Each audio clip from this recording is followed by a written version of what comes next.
तेरी खूबसूरत जन्नत का मैं कैसे करूं बखान। तेरी खूबसूरत जन्नत का मैं कैसे करूं बखान। है मज़हब होता एक वहाँ, है मज़हब होता एक वहाँ, हर चेहरे पर मुस्कान, हर चेहरे पर मुस्कान। तेरी खूबसूरत जन्नत का मैं कैसे करूं बखान। तेरी खूबसूरत जन्नत का मैं कैसे करूं बखान।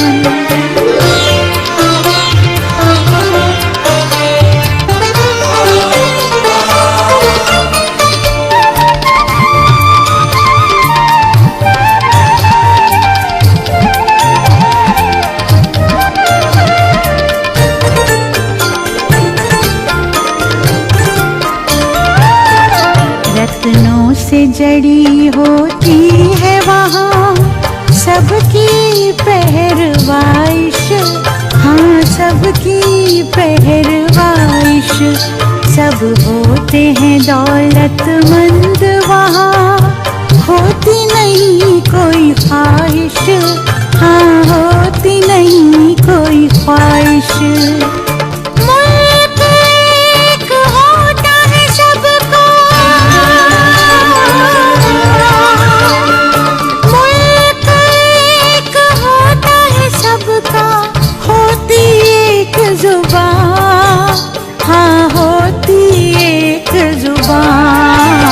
तेरी खूबसूरत जन्नत का मैं कैसे करूं बखान। तेरी खूबसूरत जन्नत का मैं कैसे करूं बखान।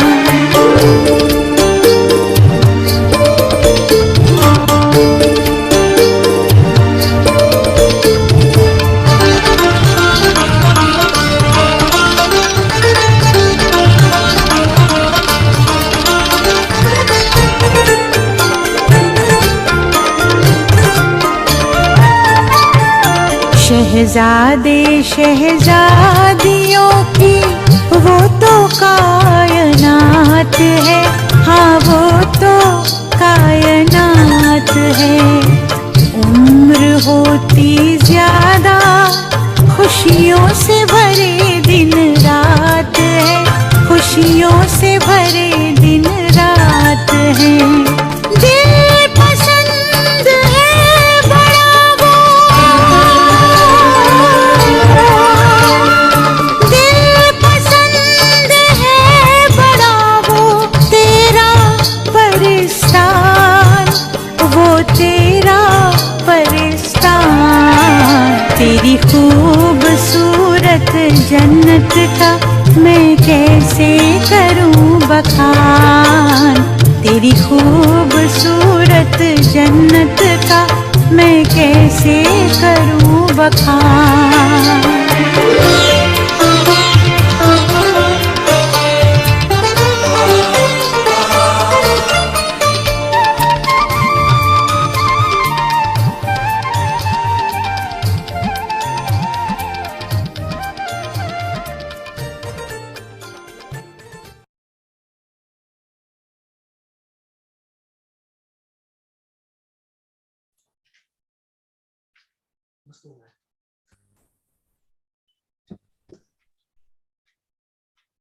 ओम शांति। ओम शांति। आज हम सभी के साथ मधुबन भूमि से, शांतिवन से, इस पूरे ब्राह्मण परिवार की वो अमूल्य रत्न उपस्थित हैं जिन्हें सुनने के लिए हम सभी उत्सुक रहते हैं। जब कभी भी सेल्फ मैनेजमेंट की बात आती है, स्ट्रेस मैनेजमेंट की बात आती है, एंगर मैनेजमेंट हो, या यूँ कहें कि कोई भी मैनेजमेंट की बात होती है, तो हम सभी को आदरणीय उषा दीदी जी ही याद आते हैं। और ना ही केवल मैनेजमेंट कोर्सेज बल्कि रामायण और श्रीमद् भगवद गीता के भी गुह्य रहस्य को सहज, सरल और स्पष्ट शब्दों में जिस रीति से दीदी सबके आगे रखती हैं, शायद ही कोई रख सके। दीदी 1980 से समर्पित रूप से देश विदेश सभी स्थानों में सेवाएं दे रही हैं। वास्तव में दीदी हम सभी के लिए प्रेरणा स्रोत हैं, एनर्जी बूस्टर हैं, और यह हम सभी का परम सौभाग्य है जो आज दीदी हमारे बीच हमारे साथ हैं। दीदी, आज के इस नुमा शाम सायकालीन सत्र में आपका तहे दिल से स्वागत है। दीदी, यूँ तो हम सभी आज़ादी के 75 वर्ष सेलिब्रेट कर रहे हैं, और जैसे कि हमारी थीम भी चल रही है कि आज़ादी के अमृत महोत्सव से स्वर्णिम भारत की ओर, तो दीदी यूँ तो हम सभी संगठन में अमृत वेला और नुमा शाम क्लास और योग दोनों करते ही आ रहे हैं, लेकिन अभी इस नई थीम के अनुसार हम सभी ने 75 डेज 75 मिनट्स स्वर्णिम अमृत वेला और स्वर्णिम संध्या योग शुरू किया है। अमृत वेले प्योर 75 मिनट्स योग रखा है, जिसमें हमारे सीनियर्स कमेंट्री के साथ हमें सुंदर योग की अनुभूति करा रहे हैं, और संध्या के समय ज्ञान और योग दोनों ही रहेगा। और ये हम सभी का सौभाग्य है दीदी कि स्वर्णिम भारत के लिए स्वर्णिम संध्या की सुंदर शुरुआत आज के विशेष दिवस पर वसंत पंचमी के दिन हम मधुबन के साथ आपके साथ कर रहे हैं। तो इसके लिए दीदी आपका तहे दिल से शुक्रिया। और दीदी, हम सभी को ये सुंदर पुरुषार्थ के मौके हमारे फॉलो फादर प्रोजेक्ट की ओर से मिल रहे हैं, जिसे हम सभी भाई बहनें पिछले 2 सालों से कर रहे हैं। सभी के मन में यही उमंग रहता है कि हमें बाबा को फॉलो करना है, बाबा की जैसा बनना है। और दीदी, इस प्रोजेक्ट का सुंदर संचालन स्वयं हमारे आदरणीय रुपेश भाई जी कर रहे हैं, तो उनका भी अनंत शुक्रिया। तो दीदी, इस स्वर्णिम संध्या में आपके मुखारविंद से स्वर्णिम बोल सुनने के लिए और स्वर्णिम दुनिया में जाने के लिए हम क्या विशेष पुरुषार्थ करें, इस पर आपसे सुंदर मार्गदर्शन प्राप्त करने के लिए हम सभी बेसब्री से इंतजार कर रहे हैं। तो दीदी, एक बार पुनः जूम व यूट्यूब पर जुड़े सभी भाई बहनों की ओर से आपका बहुत बहुत स्वागत है, अभिनंदन है। ओम शांति। ओम शांति। ओम शांति। ओम शांति। आवाज आ रहा है सबको? हाँ हेलो, जी दीदी, बिल्कुल क्लियर है आवाज आपकी। क्लियर है ना? हाँ जी दीदी।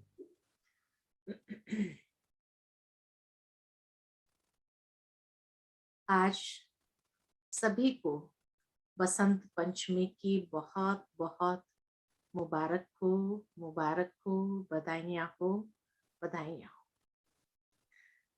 बसंत पंचमी यादगार है हमारी मातेश्वरी जगदम्बा सरस्वती का। भक्ति में भी ये मान्यता है कि बसंत पंचमी के दिन माँ सरस्वती का जन्म हुआ था और इसीलिए विशेष उसकी पूजा करते हैं लोग। और खास करके जहाँ ज्ञान की बात आएगी तो वहां तो माँ सरस्वती की यादें हर एक के दिल के अंदर ताजा हो जाती है। भले हम सभी ने साकार में मम्मा को नहीं देखा हो, लेकिन यज्ञ के वरिष्ठ भाई बहनों से, दादियों से जो हमने मातेश्वरी के विषय में सुना है आज तक, वो सारी यादें जैसे सामने आ जाती है। और मम्मा का प्रैक्टिकल फोटो देखते ही हमें बहुत सारी शिक्षाएं उनके चेहरे और चरित्र से प्राप्त हो जाती है। नंबर 1 अगर चली गई आज पुरुषार्थ में, तो हमारी मातेश्वरी जी कम समय में लेकिन बहुत आगे निकल गई। और इसीलिए तो स्वर्ग के अंदर पहले राधे पीछे कृष्ण नाम आता है, पहले लक्ष्मी पीछे नारायण का नाम आता है। तो मातेश्वरी के शुभ दिन पर आरंभ करना, ये जैसे कोइंसिडेंस नहीं है, लेकिन जरूर है कि हम सभी के पुरुषार्थ में भी एक दृढ़ता के साथ हम गंभीर होकर के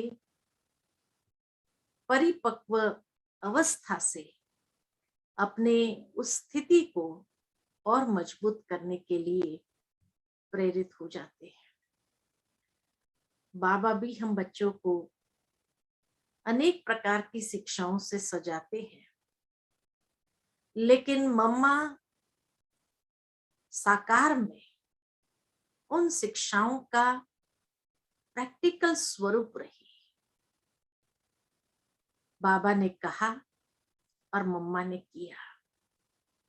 जैसे उस दिन भी बाबा की मुरली हम सभी सुन रहे थे, तो हम सभी ने इस बात को महसूस किया जब बाबा ने कहा कि नंबर 1 स्टूडेंट के रूप में भी रही कि जो बाबा ने कहा जी बाबा करके, हाँ जी करके, एकदम निश्चय बुद्धि होकर के, कोई संकल्प नहीं कैसे होगा, क्या होगा, कितना रिजल्ट मिलेंगे। हम लोग कई बार कोई शिक्षा होती है तो अनेक प्रकार की बातें आगे पीछे सोचना शुरू कर देते हैं, लेकिन मम्मा ने कभी भी कोई बात के लिए, बाबा के कोई श्रीमत के लिए आगे पीछे कभी सोचा नहीं, और तुरंत उसकी धारणा मूर्त बन गई। तो इसीलिए आज के शुभ दिन पर ये जो बट्टे का कार्यक्रम रखा है 75 दिन का, सुन करके बहुत खुशी हुई। और मैं रुपेश भाई जी का भी थैंक्स करती हूँ कि आज इसकी शुभ शुरुआत करने के लिए आपने मुझे योग्य समझा, पात्र समझा। आपका बहुत बहुत दिल से धन्यवाद है। आज का जो विषय उन्होंने दिया है बहुत सुंदर, और सुबह की मुरली के हिसाब से ही आज का विषय है। ये तो मुझे पता नहीं कि उन्होंने मुरली देख करके ये विषय निकाला था या अपने आप से उनको ये बाबा की टचिंग हुई और ये विषय निकाला। लेकिन ड्रामा अनुसार ये जो आज का विषय है, आज की सुबह की मुरली पढ़ते पढ़ते मुझे यही महसूस हुआ कि कितना योग है ये दोनों मुरली और विषय को लेकर के। बाबा ने आज हर एक को सेल्फ रियलाइजेशन के लिए, बार बार अपने आप को देखने के लिए, महसूस करने के लिए जो बातें बताई है मुरली के अंदर, कि बच्चे सच्चाई से अपना पोतामेल जरूर देखो, क्योंकि जब सच्चाई से अपने पोतामेल को देखते हैं तो नेचुरल है कि हम अपनी दरबार को अच्छी तरह से मैनेज कर सकते हैं। खास करके जब आज की मुरली पढ़ रहे थे तो ब्रह्मा बाबा की दरबार याद आ रही थी कि बाबा जब रोज रात को अपनी दरबार लगाते थे तो मन मंत्री से पूछते थे कि हे मन मंत्री, आज तेरे सभी कर्मचारी ठीक चले? किसी ने कोई चंचलता तो नहीं किया? तुम्हें परवश करने का प्रयत्न तो नहीं किया? इसी तरह आज की बाबा की मुरली थी कि बच्चे सच्चाई से अपना पोतामेल देखो, क्योंकि बाबा ने उन बच्चों को विशेष टाइटल दिया समझदार, और ऐसे समझदार बच्चों को बाबा भी यही कहते हैं कि वो सहजता से अपनी उन्नति कर सकते हैं। तो इसीलिए जब हम सच्चाई से अपने आप को देखते हैं कि सचमुच आज कोई भी कर्मेंद्रिय ने हमें धोखा तो नहीं दिया, उसमें विशेष आज तो बाबा ने 2 इंद्रियों को उठाया कि देखो कि आंखों ने कहीं धोखा तो नहीं दिया, क्योंकि विकारों की जो शुरुआत है उसमें हमारी आंखें बहुत बड़ा रोल प्ले करती है। कोई चीज देख लिया, आकर्षण भी हो सकता है, किसी ऐसे व्यक्ति को देख लिया जिससे हमारी कई पूर्व ग्रह बंधे हुए हैं तो क्रोध भी उत्पन्न हो जाता है। कोई ऐसी चीज देख ली तो जुबान भी कंट्रोल में नहीं रहती, लोभ और लालच भी आ जाता है, मोह की उत्पत्ति होती है, ईर्ष्या द्वेष की उत्पत्ति होती है। तो सभी विकारों के लिए जड़ है ये आंखें। और इसीलिए आज बाबा ने जैसे मिसाल दिया कि भक्ति मार्ग में भी जब सूरदास की कहानी आती है कि उसने भी जब ये देखा कि ये आंखें मुझे धोखा दे रही है तो उसने अपनी आंखें ही फोड़ डाली। बाबा हमें आंखें फोड़ने के लिए तो नहीं कहते हैं, क्योंकि उससे कोई वृत्ति का परिवर्तन हो जाए ऐसा तो नहीं होता है। बाबा ने कहा दुनिया में भी कई साधु सन्यासी लोग आंखें बंद करके साधना करने का प्रयत्न करते ताकि दिखाई न दे, तो उस आंख को जीतने के बदले, क्योंकि उसको जीतना असंभव समझते हैं, इसीलिए वो आंखें बंद करके ईश्वर को भी याद करने का प्रयत्न करते हैं कि जब देखेंगे ही नहीं तो शायद हमारी स्मृति कहो, मन कहो, सहज परमात्मा में एकाग्र हो जाएगा। लेकिन उनकी मन की आंखें तो खुली है, बहुत कुछ देखती है, इसीलिए वो भी कभी कभी फ्रस्ट्रेट हो जाते हैं। और तीसरा बाबा ने कहा कि कई लोग इसीलिए स्त्री का चेहरा ही नहीं देखते हैं। कई संस्थान ऐसे भी है जो स्त्री का चेहरा ही नहीं देखना चाहते हैं, और इसीलिए वहां पर उनके आश्रमों में भी अलाउ नहीं करते हैं स्त्री को, या अगर कोई सत्संग में जाते हैं बाहर में तो आगे पुरुषों को बिठाते हैं, पीछे स्त्रियों को बिठाते हैं। बाह्य युक्तियां अपनाते हैं कि वो दिखाई न दे तो हमारा मन चंचल नहीं होगा, हमारी आंखें हमें धोखा नहीं देंगी। लेकिन बाबा ने हमें कितना सुंदर तरीका बताया कि बच्चे बार बार अटेंशन रख करके देखो कि हमारी आंखें हमें धोखा तो नहीं दे रही है। उसको वश करना है, उसके ऊपर अधिकार प्राप्त करना है और उसी को बाबा में लगाना है। और उसके लिए बाबा ने हम बच्चों को त्रिकालदर्शी, त्रिनेत्री बना दिया कि हम अपने तीसरे नेत्र से भी उन दिव्य चीजों को देखें, दिव्य अनुभव करें, स्वयं को भी आत्मा समझ करके दूसरों की भ्रुकुटी में जब देखे तो आत्म रूप में देखे।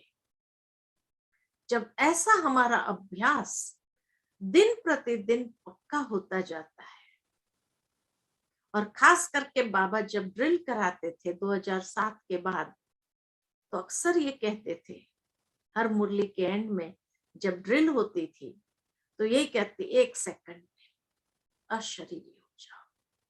माना अब हमारा ये अभ्यास आत्मस्मृति का या दूसरों को आत्म रूप में देखने का, वो 1 सेकंड तक पहुंचना चाहिए। अगर इस आंख रूपी इंद्रिय के ऊपर हमारा संपूर्ण विजय हो गया तो पांचों विकारों के ऊपर सहजता से विजय प्राप्त कर सकते हैं। आंखों ने ही हर रीति से हर एक को धोखा दिया है। दुनिया में भी जब ऐसी कहानियां पढ़ते हैं कि भाई सांप लटक रहा था तो उसको रस्सी समझ करके ऊपर पहुंच गया, और तभी उस प्रियतमा ने भी कहा कि अगर इतनी लगन भगवान के साथ होती तो कहां से कहां पहुंच जाते थे। तो ऐसे जो विशेष बातें हैं उसको हमें स्मृति में लाना बहुत जरूरी है कि इस तरह हम आंखों ने कोई चीज देखी और उस पर चिंतन चलते रहे। तब बाबा ने आज की मुरली में ये सूक्ष्म इंद्रियों के ऊपर, क्योंकि यही मन को विचलित करती है, यही हमें पुरुषार्थ में नीचे गिराती है, यही हमें हर रीति से मजबूर कर देती है, परवश कर देती है, पराधीन कर देती है। इसीलिए उसके ऊपर विशेष अधिकार प्राप्त करना। और दिन के अंत में जब अपना पोतामेल देखते हैं तो उसी के ऊपर विशेष अटेंशन देते हुए इतना माइन्यूटली अपना चेकिंग करना है ताकि हम अपने जीवन में आगे भी एक रियलाइजेशन होगा तो धोखा नहीं खाएंगे। और विशेष करके जब अंतिम पेपर आए तो अंतिम पेपर में पास होना हमारे लिए स्वाभाविक हो जाए। कुछ दिन पूर्व आदरणीय ब्रिजमोहन भाई जी के साथ में कुछ ज्ञान चर्चा कर रहे थे, मधुबन की शांतिवन की बहनें। तो उस समय भाई साहब ने एक बहुत अच्छी बात सुनाई। हो सकता है आप लोग ने सुनी भी हो, क्योंकि इस सीजन के ये टर्न में भाई साहब ने भी क्लास में सुना है, हमने भी सुना है उस बात को कि बाबा ने हमेशा कहा है कि ब्राह्मण सो फरिश्ता सो देवता। तो भाई साहब को एक बहुत सुंदर रियलाइजेशन हुआ और उन्होंने यही बात शेयर किया कि अब जिस तरह से बाप दादा का पाठ स्थूल में समाप्त हुआ, ऐसे हम ब्राह्मणों का पाठ भी समाप्त हुआ। तो एक सेकंड के लिए तो ये हो गया कि हमारा ब्राह्मणों का पाठ पूरा हुआ या शुरू हुआ। तो भाई साहब ने बहुत अच्छी बात कही, कहा कि अभी ब्राह्मणपन का जो पाठ है वो समाप्त इसलिए कह रहे हैं कि जो ब्राह्मण बनकर के शिक्षाएं प्राप्त कर रहे थे, अब वो शिक्षाएं प्राप्त करके उसको अमल में लाना, वो पाठ पूरा हुआ। अब जो ब्राह्मण सो फरिश्ता, तो अब फरिश्तापन का पाठ आरंभ हुआ। अर्थात अब बाकी जो समय है विनाश तक का, उस समय में हमें फरिश्ता होकर के चलना है, उठना है, बैठना है। इसलिए आज की मुरली इतनी अप्रोप्रिएट थी कि सचमुच इतनी सूक्ष्म चेकिंग अगर हम अपनी करते हैं और अपनी इंद्रियों के ऊपर विजय प्राप्त करते हैं,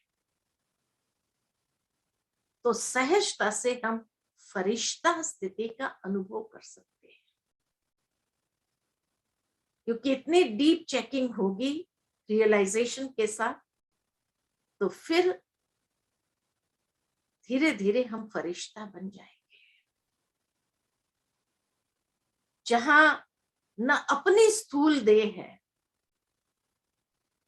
न किसी और की देह को देखना है, लेकिन बिंदी बन बिंदी को ही देखे। हर एक शरीर में भी जैसे लाइट का पुंज, और चारों ओर भी उनके लाइट के ऑरा को देखे, तो वो तभी देख सकेंगे जब मैं खुद भी उस लाइट के ऑरा में रहे। तो खुद लाइट के ऑरा में हूं, तभी मैं दूसरों को भी उस लाइट के ऑरा में देख सकती हूँ और उनके मस्तक में वो चमकती हुई मणि को देखूंगी।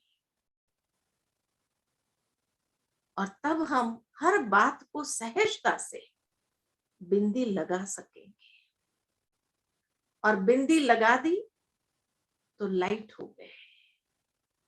कोई बातों का बोझ हमारे मन पर नहीं रहेगा। बातें आएगी जरूर, अंत तक बातें तो आनी है, बातें आएगी जरूर, लेकिन उन बातों को देखते हुए न देखना, सुनते हुए न सुनना, उससे ऊपर लाइट अपने लाइट के कार्ब में समा जाए, उस लाइट के ऑरा में अपने आप को देखना शुरू करे, तो नेचुरल लाइटनेस अपने जीवन में आ जाएगी। कहां कहां ज्ञान की लाइट को भी यूज करना है, और ज्ञान की लाइट को यूज करके स्वयं माइट स्वरूप होकर के, तो लाइट माइट हाउस होकर के चलना है, देखना है। जब इसका अभ्यास हमारा बढ़ता जाएगा, तो कोई भी इंद्रियां हमें अधीन नहीं कर सकेगी, क्योंकि मैं इन स्थूल इंद्रियों से ऊपर हूं, लाइट के कार्ब में हूं, फरिश्ता। तो भाई साहब ने ये कहा कि फरिश्ता स्थिति का अनुभव यहां ही करना है। जो फरिश्ता स्थिति का अनुभव यहां करता है, वही देवता घराने में ट्रांसफर हो जाएंगे। तो ब्राह्मण सो फरिश्ता, फरिश्ता सो देवता, सहज ही सतयुगी दुनिया में ट्रांसफर हो जाएंगे। अर्थात बिना धर्मराज की सजा खाए सहज ही यहां से परमधाम से फिर नीचे उतर करके सतयुग की आदि से हमारा पाठ आरंभ होगा। और जो ब्राह्मण यहां फरिश्ते का अनुभव, फरिश्ता स्थिति का अनुभव नहीं करते हैं, तो क्यों नहीं करते हैं? क्योंकि कहां न कहां उसका अंदर में अपने आप से संघर्ष चल रहा है, और इस संघर्ष के कारण ही जब अपने आप से युद्ध है, उसी में उलझे हुए हैं, अभी अपनी इंद्रियों के साथ हमें युद्ध करना पड़ रहा है, तो फरिश्ता ही नहीं बने तो देवता कैसे बने? तो वो ब्राह्मण कहाँ जाएंगे? तो भाई साहब ने कहा वो ब्राह्मण सीधा चंद्रवंशी क्षत्रिय धर्म में ही उतरते हैं। इसलिए जो बाबा कहते हैं कि बाबा 3 धर्म की स्थापना करते हैं, ब्राह्मण, देवता, क्षत्रिय। तो सतयुग के धर्म में आना है, देवता धर्म में आना है, तो ब्राह्मण सो फरिश्ता सो देवता। अगर ब्राह्मण यहां फरिश्ता बना ही नहीं, खाली योग करने समय नहीं, उठते बैठते चलते फिरते भी, तो जो यहाँ फरिश्ता बना ही नहीं, वो संघर्ष में अपना समय व्यतीत कर रहे हैं। कभी अपने संस्कारों से युद्ध कर रहे हैं, कभी हालातों से युद्ध कर रहे हैं, कभी परिस्थितियों से उलझे हुए हैं, कभी कोई व्यक्तियों के संस्कारों में उलझे हुए हैं, वो कहाँ जाएंगे? तो जो उलझे हुए हैं, जो संघर्ष कर रहा है, वो देवता विजयी नहीं हुए, और विजयी नहीं हुए तो वो क्षत्रिय धर्म में ही जाएंगे।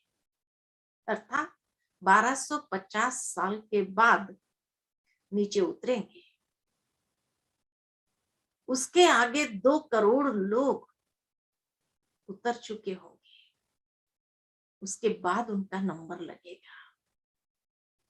तो इसीलिए जैसे बाबा कई बार कहते थे साकार मुरली में कि अंतिम समय आने से पहले आप स्वयं को भी महसूस कर सकेंगे कि मैं सतयुगी घराने की आत्मा हूं या त्रेता युगी घराने की आत्मा हूं, सूर्यवंशी घराने की हूं या चंद्रवंशी घराने, बहुत स्पष्ट होता जाएगा अपने पुरुषार्थ से। इसीलिए बाबा ने कहा किसी से भी पूछो तो कहेंगे तो यही कि लक्ष्मी नारायण बनेंगे। राम सीता कोई नहीं बनना चाहता है, लेकिन लक्ष्मी नारायण बनने के लिए क्या मैं फरिश्ता बनी हूं? अगर अभी भी मेरा संघर्ष चल रहा है अपनी इंद्रियों के साथ, आज कोई इंद्रिय ने धोखा दिया, कल दूसरी इंद्रिय ने धोखा दिया, आज कोई विकार ने हमें मजबूर कर दिया, आज कौन सी कमजोरी के वशीभूत हो गए, और इस तरह से रहे हम, फिर तो अपना पद फाइनल कहाँ करेंगे?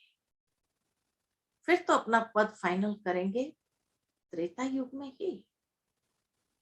तो यहां से ही बहुत स्पष्ट हो जाएगा, हर एक के पुरुषार्थ के आधार से, हर एक की स्थिति से वो खुद भी समझ सकते, उसको किसी को पूछने की भी जरूरत नहीं। बाबा ने आज कहा कि कई बच्चे अगर आकर के मुझे पूछे कि बाबा इस समय अगर मैं शरीर छोड़ दूं तो मैं कहाँ जाऊंगी, बाबा बता सकता है, लेकिन बाबा बताए उसके पहले हम भी जान सकते हैं कि हम सूर्यवंशी घराने के हैं या चंद्रवंशी घराने के हैं। तो इसीलिए अभी सावधान हो जाना है। और अब ये छोटी इंद्रियां हमें जो विचलित करती रहती है, अब उसके ऊपर संपूर्ण विजयी होकर के संघर्ष समाप्त, अब फरिश्ता स्वरूप में अपने आप को अनुभव करना। जितना फरिश्ता बनते जाएंगे, फरिश्ता स्थिति का अनुभव करते जाएंगे, उतना ही देवता घराने में नेचुरल ट्रांसफर हो जाएंगे। बस फिर आवश्यकता यही है जो आज बाबा ने कहा कि 8 फुल पास विथ ऑनर हुए तो फरिश्ता बने तो नेचुरल है पास विथ ऑनर होना, कोई बड़ी बात नहीं है। चलो 8 में ना आए लेकिन 108 में तो आएंगे ही, या रॉयल घराने में तो आ जाएंगे, फिर भी सूर्यवंशी घराने में ही होंगे। तो इसलिए अब हमारा लक्ष्य, फोकस, पुरुषार्थ का यही होना चाहिए कि अब हमारे इंद्रियों के साथ अपने आप से, अपने संस्कारों से संघर्ष समाप्त करें और लाइट होकर के हर एक बात को सहजता से क्रॉस करें। लाइट स्वरूप में रहेंगे, लाइट होकर के चलेंगे, लाइट स्वरूप में दूसरों को भी देखेंगे, तो नेचुरल है कि जीवन के कई बातें अपने आप समाप्त हो जाएगी। जो आज हमें टाइम देना पड़ता है एक एक बात के लिए, वो टाइम देने की जरूरत नहीं होगी, क्योंकि हम सहजता से ये अनुभव करेंगे कि नहीं, अब इसकी भी आवश्यकता नहीं है। इतना लाइट होकर के जो बाबा चाहते हैं कि अंत से पहले मेरे बच्चे प्रत्यक्षता के लिए साक्षात्कार मूर्त बन जाए, और अपने आप को इस तरह से हम तैयार रखें, फरिश्ता होंगे तो तैयार रहेंगे कि बाबा आप मुझे कहां भी यूज कर सकते हो। और जब भगवान पर्दा खोले तो मैं वो दिव्य दर्शनीय मूर्त बन करके सबको बाबा का साक्षात्कार करा सकूं अपने चेहरे और चलन से। इतना सहज लाइट होकर के हम चलते रहे। तो अब समय नहीं है कि छोटी छोटी बातों में हम मन को भारी करें, हम मन को उलझाएं, नहीं, लाइट रहो। और अब यही पुरुषार्थ के ऊपर अटेंशन देना है। इसी को तो कहेंगे कि बाप समान स्थिति है। तो ये बाप समान स्थिति में हमें अपने आप को स्थित करना है, ठीक है ना। तो चले अभी हम सभी मेडिटेशन में।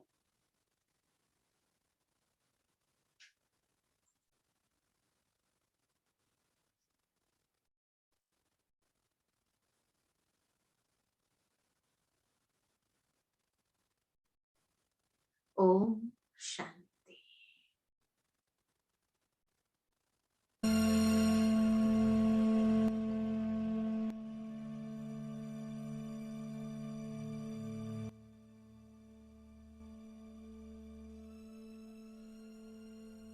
स्वयं को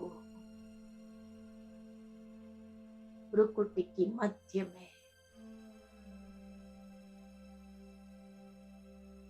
चैतन्य स्वरूप ज्योति पुंज के रूप में देख रहे हैं।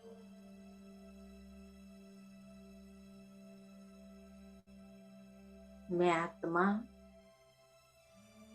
इस शरीर रूपी वस्त्र की मालिक हूं, अधिकारी।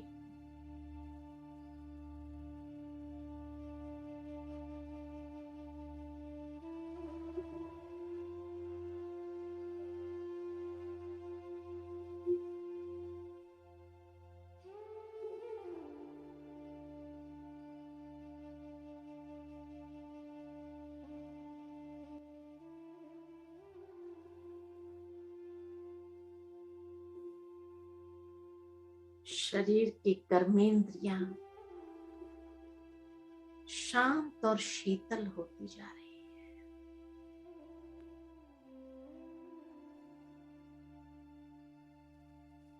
और मैं आत्मा एकदम लाइट स्वरूप में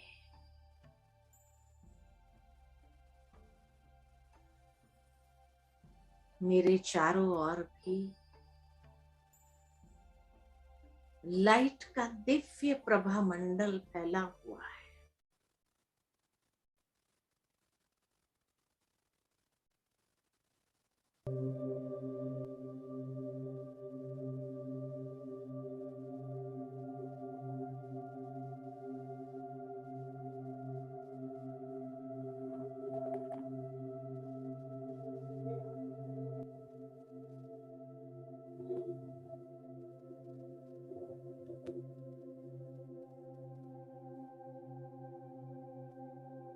मैं ज्योति पुंज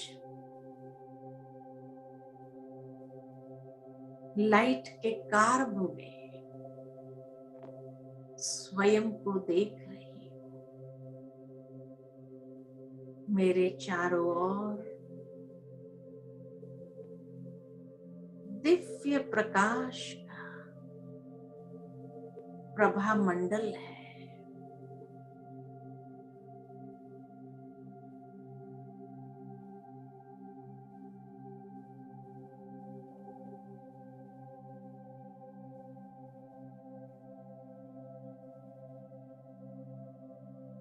और मैं फरिश्ता होकर डबल लाइट स्वरूप में स्वयं को महसूस करती हूँ।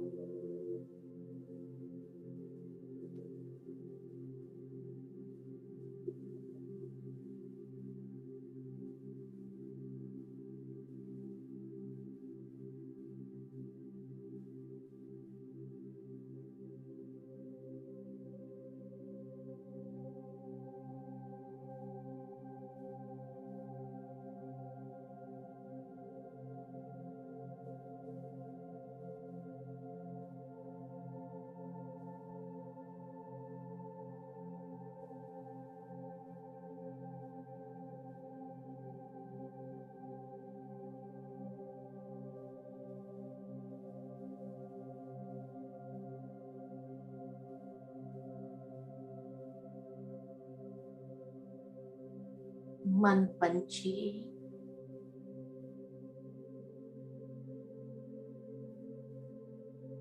सहजता से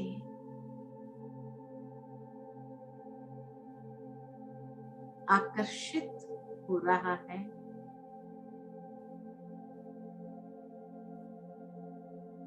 उस वतन की ओर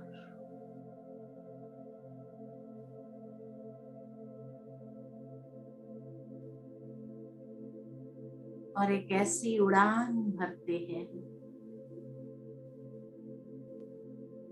अपने अंतर वाहन में।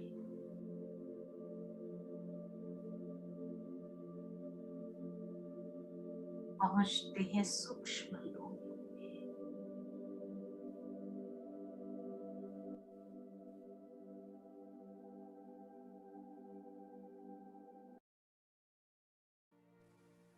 जहां बाप दादा भी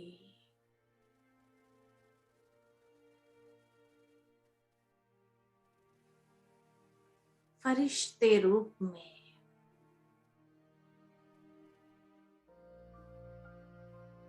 हम फरिश्तों का आवाहन कर रहे हैं।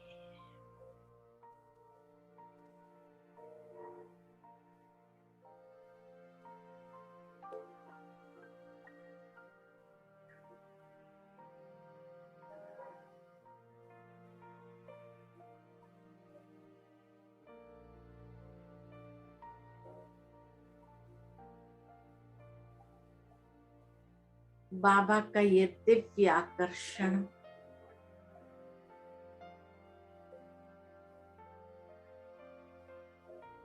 हम फरिश्तों को भी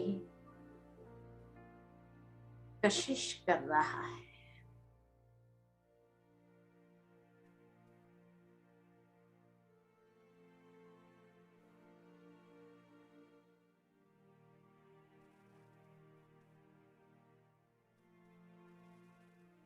इस नमः शाम के समय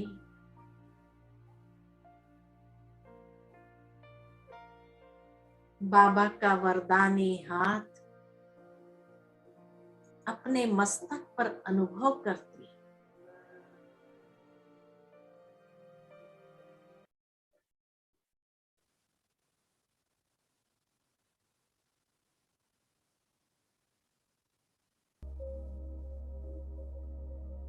और बाबा मुझे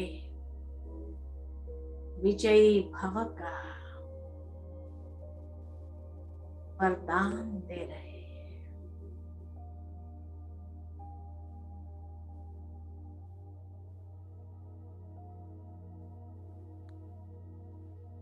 बाबा के मस्तक से लाइट और माइट की किरणें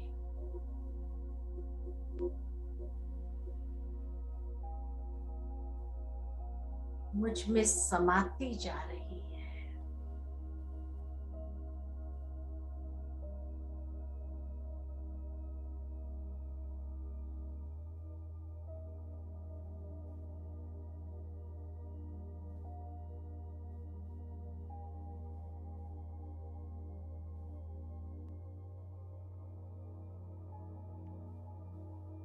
महसूस करें स्वयं को एकदम हल्का।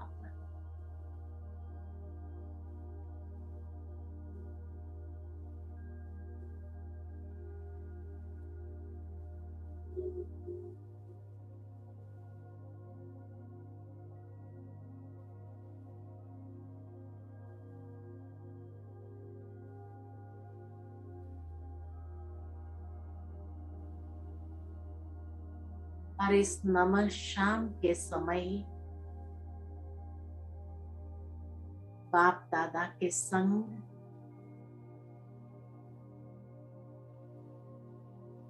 हम विश्व भ्रमण पर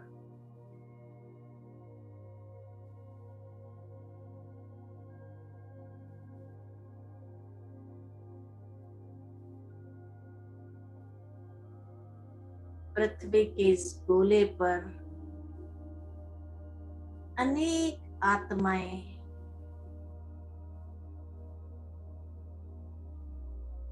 दुखी है, पुकार रही है।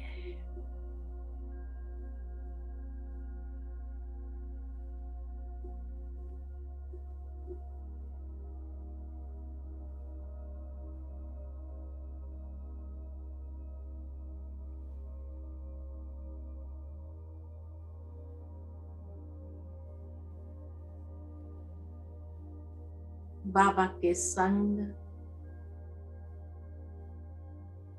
मस्तक से हम भी लाइट और माइट की किरणें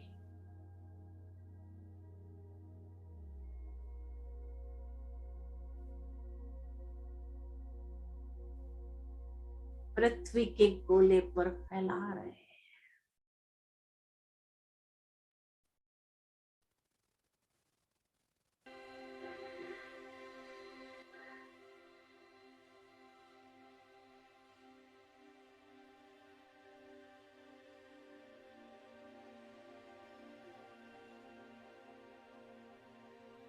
पृथ्वी के लोग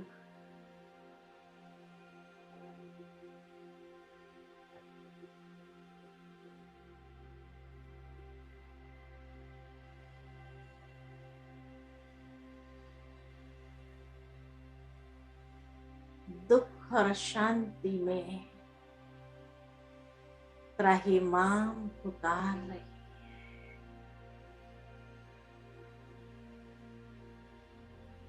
उन सभी आत्माओं को दिव्य लाइट और माइट की शक्ति से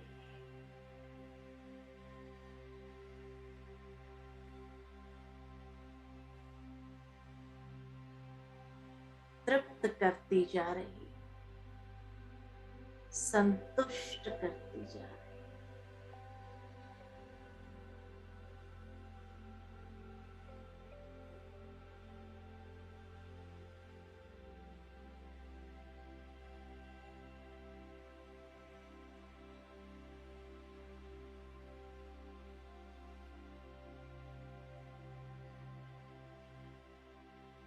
कितना सुंदर अनुभव है।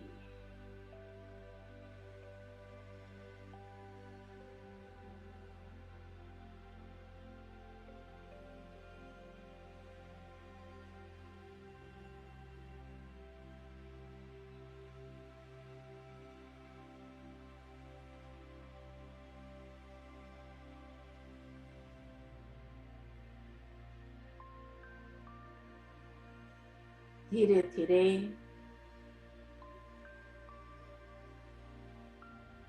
मैं आत्मा बाबा के संग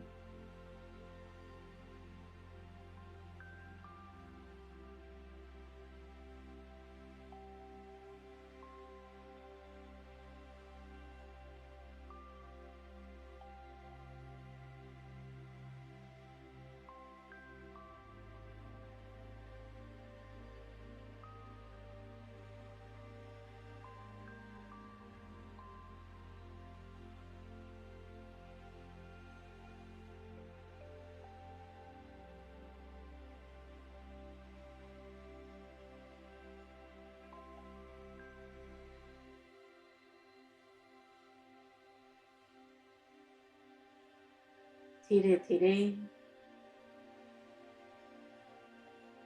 हम बाबा के संग इस फरिश्ते चोले को भी छोड़कर अपने निज धाम परम धाम जाते,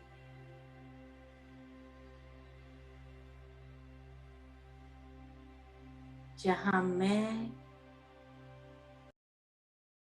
दिव्य ज्योति पुंज अपने पिता परमात्मा के सानिध्य में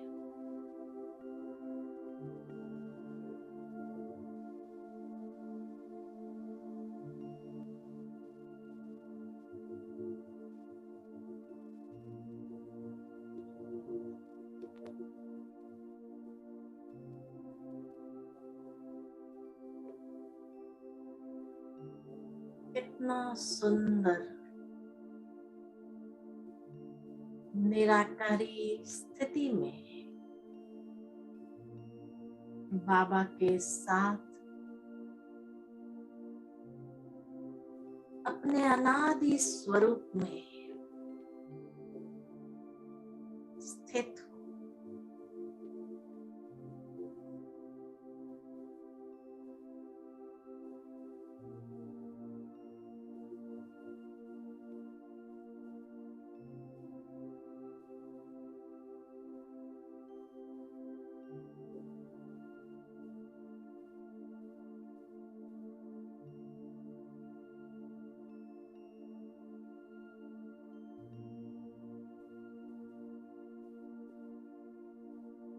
बाबा के याद की लगन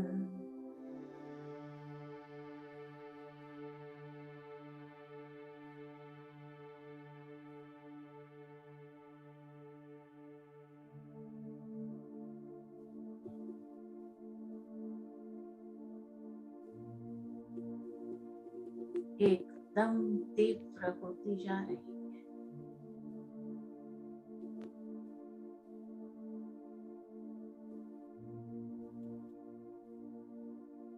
और मैं आत्मा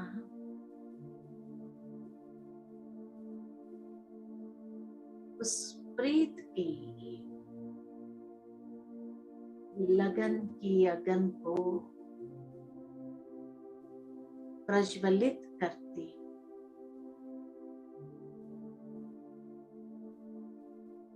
मैं और मेरा बाबा,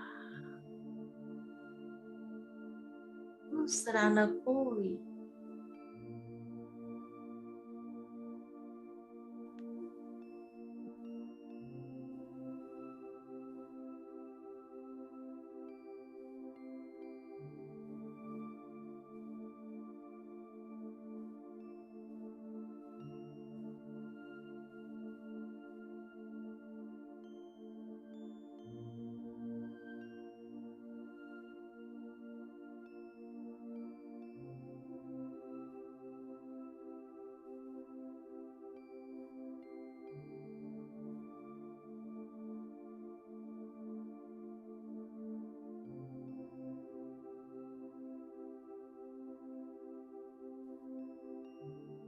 इस प्रीत की लगन में समाती जा रही है।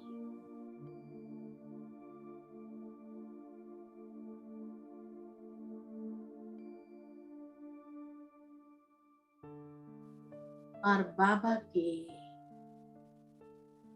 पावरफुल प्रकाश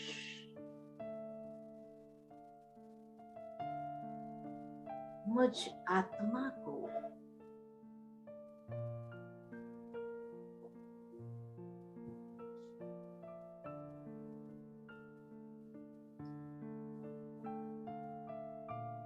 एकदम शुद्ध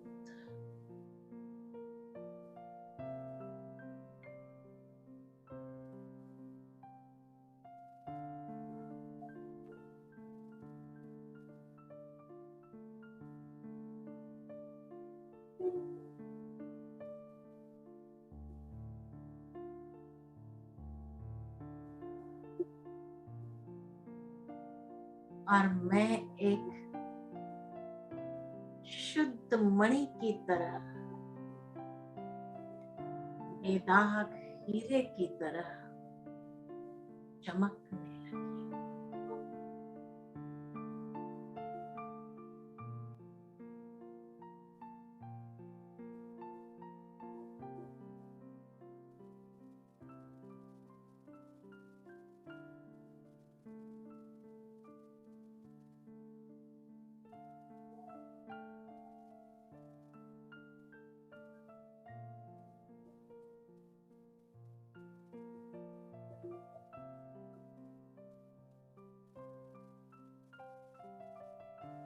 बाबा के लाइट की किरणें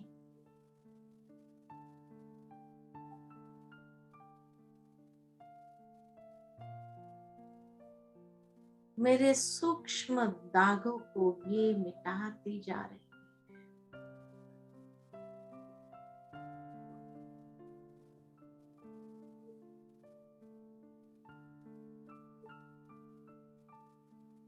और इस निराकारी स्थिति में मैं निर्विकारी, निरअहंकारी बन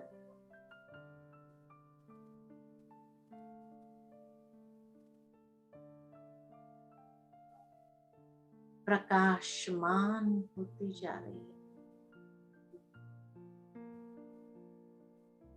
बेदाग हीरे की तरह चमक रही है।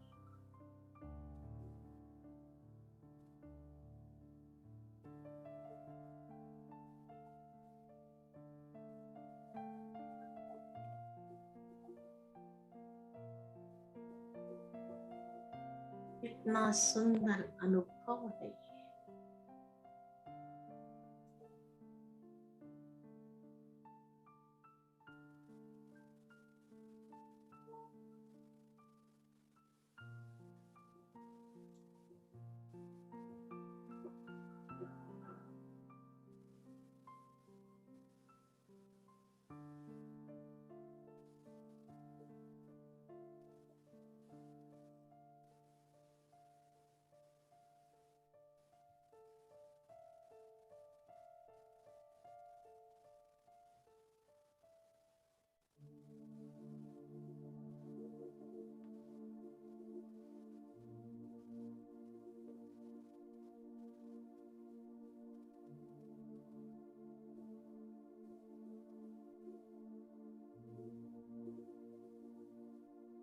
मैं शुद्ध हूँ,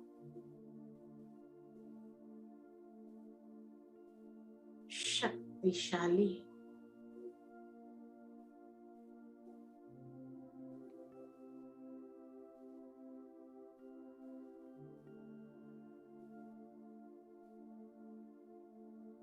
शांत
कितनी परम आनंद की स्थिति है।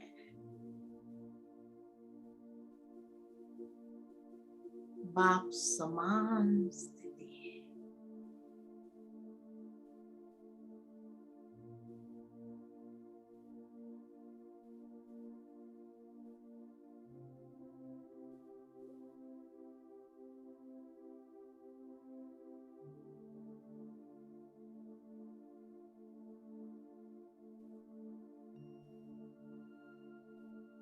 अति इंद्रिय सुख का गहन अनुभव कर रही हूँ।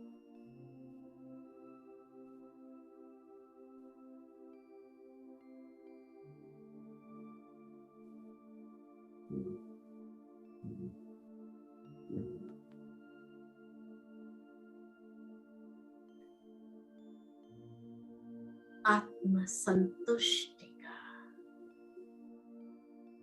दिव्य अनुभव कर रही हूँ।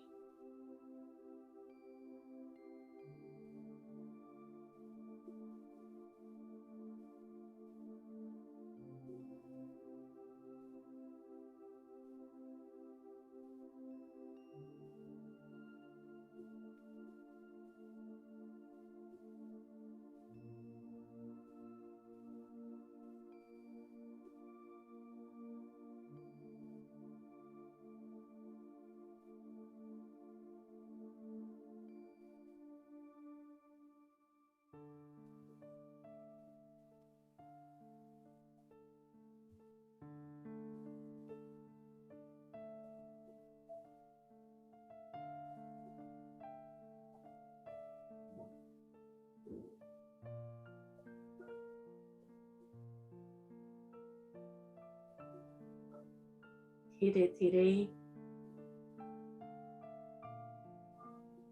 इस निराकारी स्थिति से वापस सूक्ष्म वतन की ओर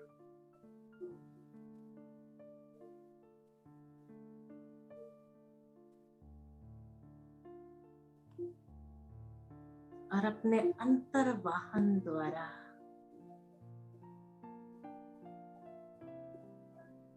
स्थूल वतन में शरीर में भ्रुकुटी की मध्य में मणि की तरह चमक रही हूँ।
ओम शांति। हम सभी को सुंदर योग की अनुभूति कराने के लिए और साथ ही आज की मुरली की गहराई में ले जाने के लिए कैसे स्वयं की चेकिंग करनी है, कैसे लाइट हाउस माइट हाउस बनकर रहना है, इस पर हम सभी का अटेंशन खिंचवाने के लिए दीदी आपका बहुत बहुत शुक्रिया। दीदी आपका वीडियो हमें जूम पर नहीं दिखाई दे रहा है। यूट्यूब पर तो दिख रहा है लेकिन जूम पर नहीं।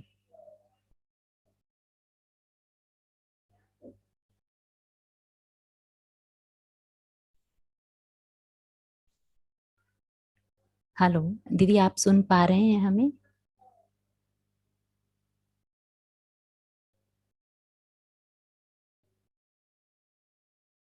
अच्छा, शायद दीदी सुन नहीं पा रहे हैं। दीदी का एक बार पुनः बहुत बहुत धन्यवाद। ओम शांति।